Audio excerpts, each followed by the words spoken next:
Module 3. Clarity and Preparation. Know your value. Before you negotiate, prepare.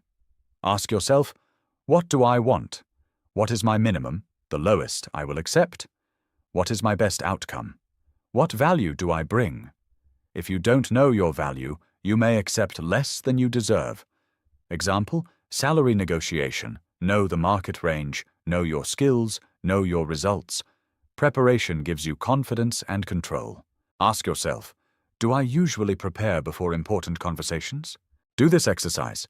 Pick one situation, job, business, or personal. Write your goal, your minimum, your strongest value. Module 4. Speaking with confidence and clarity. How you speak can change the outcome. Avoid, maybe. I'm not sure, but.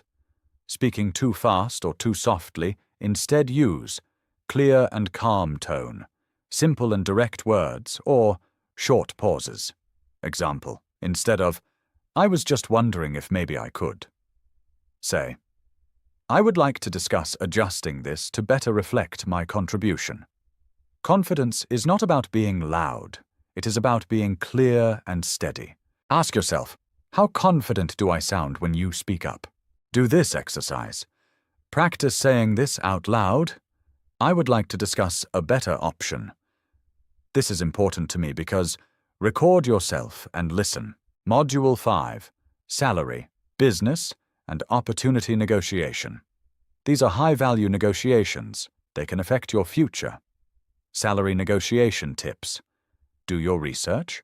Let them make the first offer if possible. Don't accept immediately, and ask questions.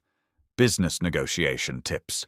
Be clear about roles and payment. Put agreements in writing. Think long-term. Opportunity negotiation. Ask about growth. Ask about learning. Ask about flexibility. Remember, if you don't ask, you often don't get. Ask yourself, have I ever accepted something without asking for more or a better option? Do this exercise. Write a script for asking, a higher salary, or better terms in a project.